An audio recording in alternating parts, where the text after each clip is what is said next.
Assalamualaikum warahmatullahi wabarakatuh.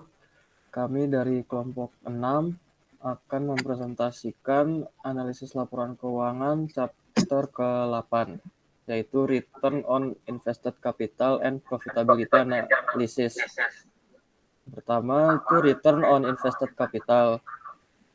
Pentingnya analisis bersama, yaitu analisis gabungan adalah di mana satu ukuran dinilai relatif terhadap yang lain.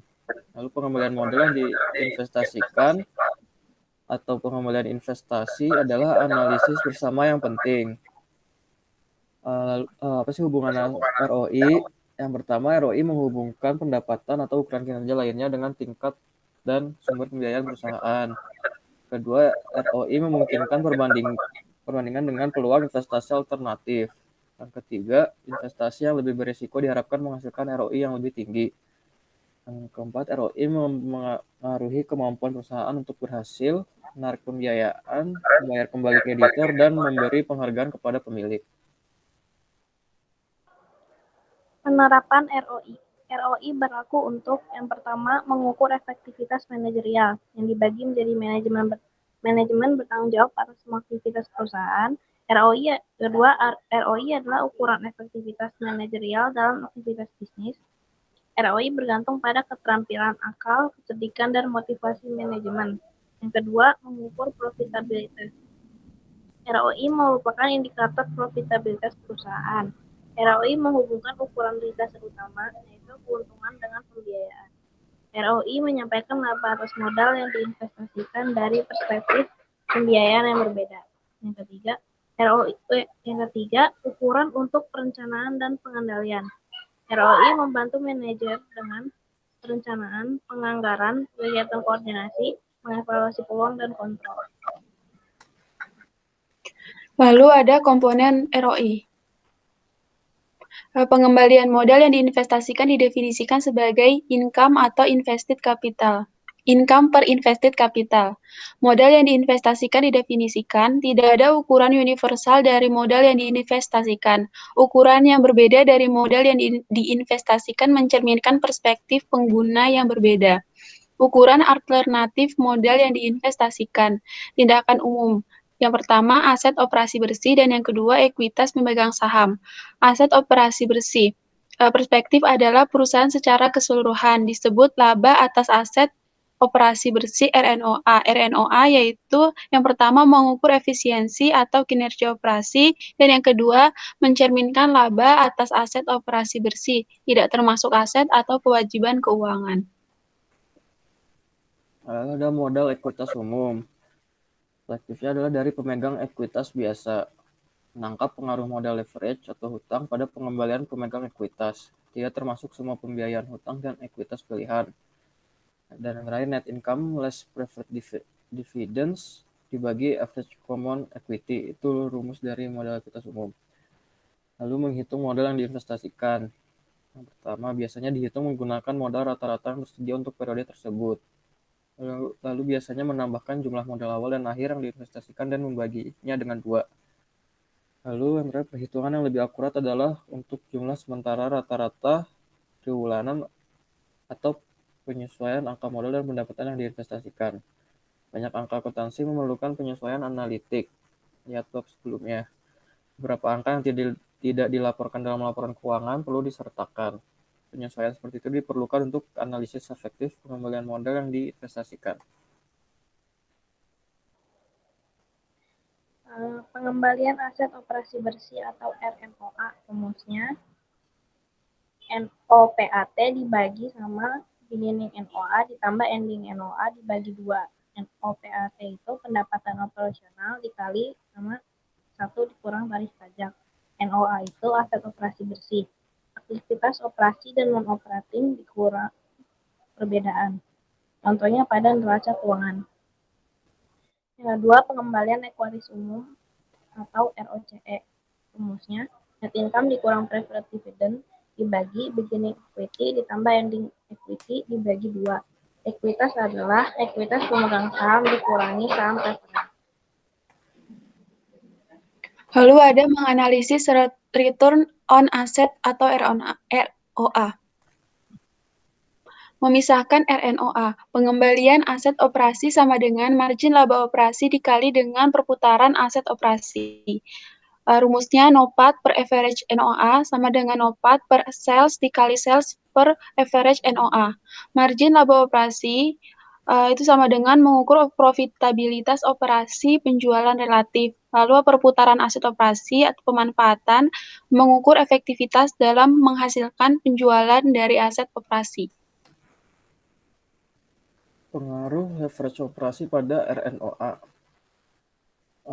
RNOA itu bisa juga dirumuskan dengan yang tadi NOPAT bagi sales dikali sales bagi average operating asset dikali 1 ditambah OLEV, itu operating liabilities leverage ratio, atau operating liabilities dibagi NOA. Margin keuntungan dan perputaran aset.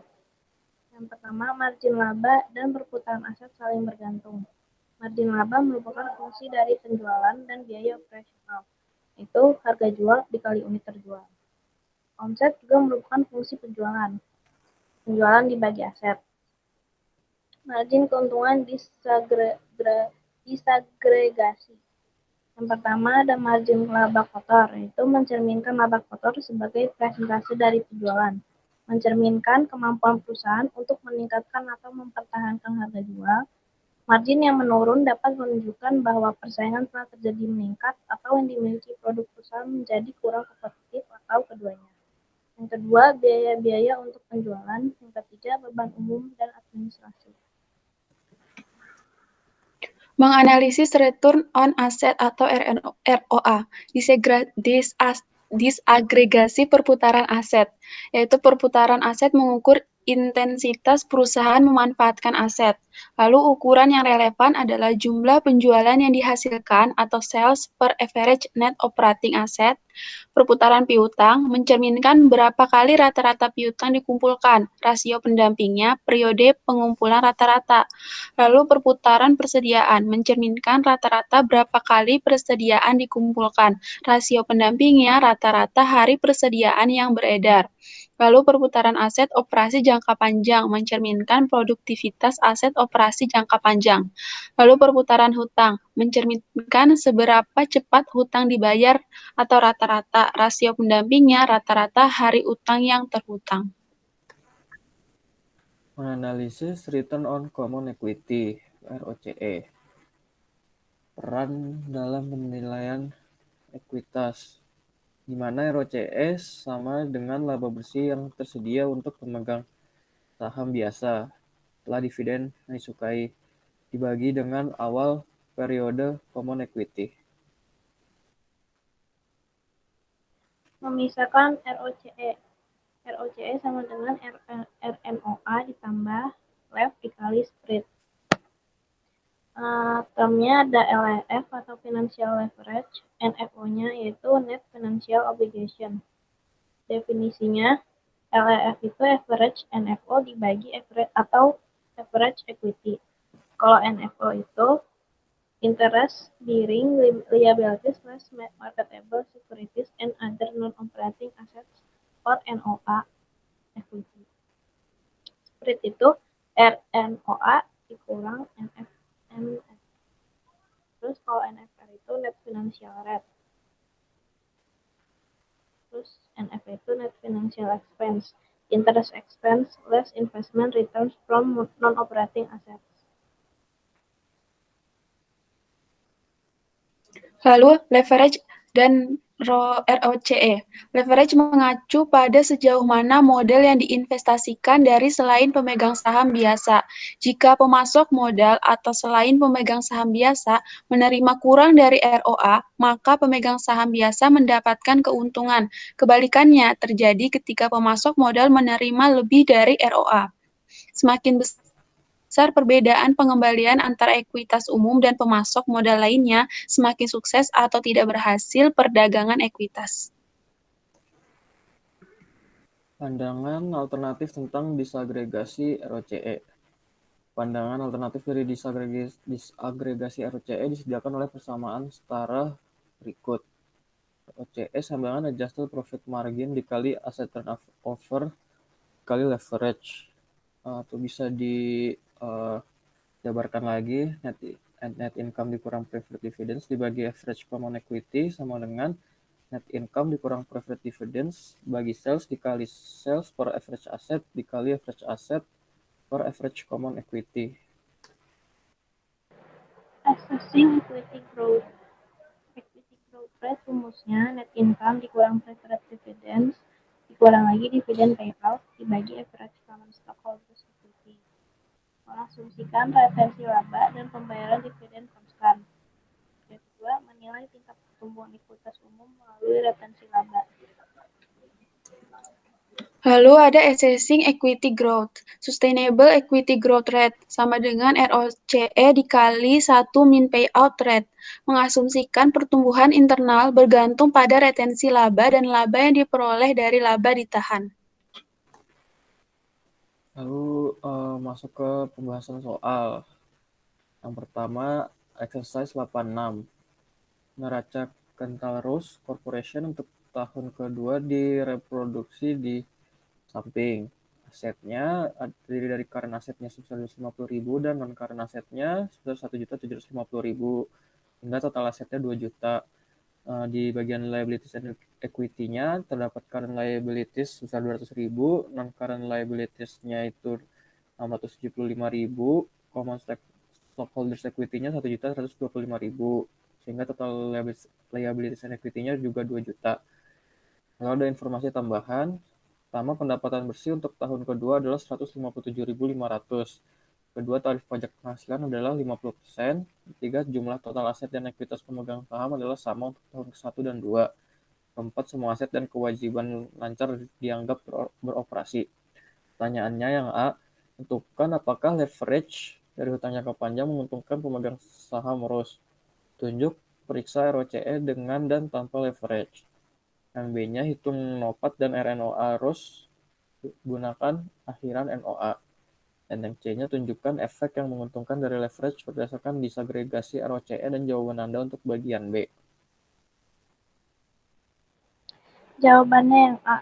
Pada tingkat hutang saat ini, ROCE-nya 157.500 dibagi 1.125.000 jadi 14%.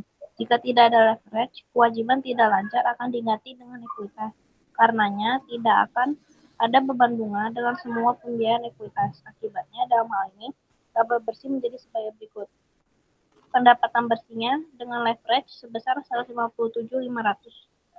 Terus ditambah pengamatan bunga 54.000 dari 675 dikali 8%.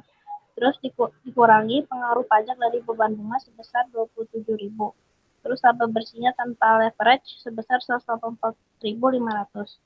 Jadi ROCE tanpa leverage-nya itu 184.500 per 1.800.000 sama dengan 10,25%.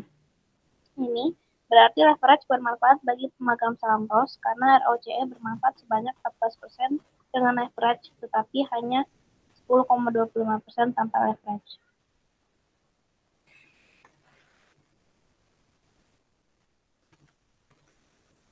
Lalu yang B-nya NOPAT sama dengan 157.500 ditambah dengan 675.000 dikali 8%, lalu dikali 1 min 0,50, dapatnya 184.500. Untuk RNOA-nya itu 184.500 dibagi dengan 2 juta dikurangkan dengan 200.000 sama dengan 10,25%.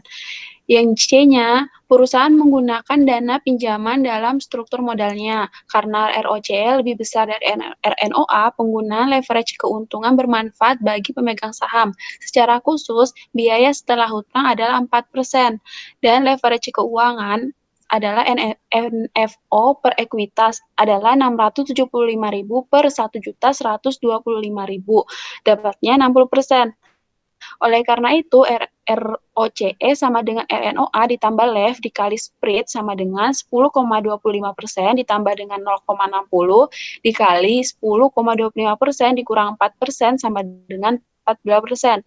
Seperti sebelumnya, efek menguntungkan dari leverage keuangan diberikan dengan istilah 0,60 dikali 10,25% dikurangi 4% sama dengan 3,75%. Selanjutnya problem 86.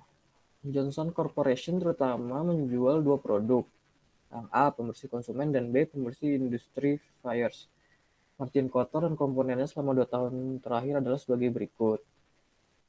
Sales revenue-nya pada produk A pada tahun ke-6 35.000 dan pada tahun ke-7 60.000. Untuk produk B-nya pada tahun ke-6 45.000 dan pada tahun ke-7 30.000, sehingga total sales revenue pada tahun ke-6 itu 80.000 dan kalau di tahun ke-7 90.000. Lalu untuk COGS-nya pada produk A di tahun ke-6 28.000, pada tahun ke-7 50.000. Lalu yang produk B tahun ke-6-nya 27.000, tahun ke-7-nya 19.500. Sehingga total COGS pada tahun ke-6 itu 55.000 dan tahun ke-7-nya 69.500. Sehingga gross margin-nya itu pada tahun ke-6 25.000, pada tahun ke-7 20.500. Pada tahun 6 harga jual A $5 per unit, sedangkan tahun 7 $6 per unit. Produk B dijual seharga $50 per unit di kedua tahun. Analis keamanan dan pers bisnis menyatakan keterkejutannya pada Johnson peningkatan penjualan sebesar 12,5% dan penurunan margin kotor sebesar 4.500 untuk tahun ke-7. Pertanyaannya, siapkan pernyataan analisis tentang perubahan margin kotor untuk tahun 7 versus tahun 6. Diskusikan dan menunjukkan pengaruh perubahan kuantitas, harga, biaya, dan bauran produk terhadap margin kotor. Jawabannya, diketahui tahun ke-6 penjualan sebesar 80.000, HPP-nya 55.000, laba kotor atau gross profit-nya sebesar 25.000. Tahun ke-7 penjualannya 90.000, HPP-nya 69.500, laba kotornya 20.500. Yang ditanya margin laba kotor tahun ke-6 dan 7. Jawabannya, tahun ke-6 margin laba kotornya 25.000 dibagi 80.000. Jadi 0,31 sama dengan 31%. Dan ke-7 20.500 dibagi 90.000. Jadi 0,23 jadi 25,3%.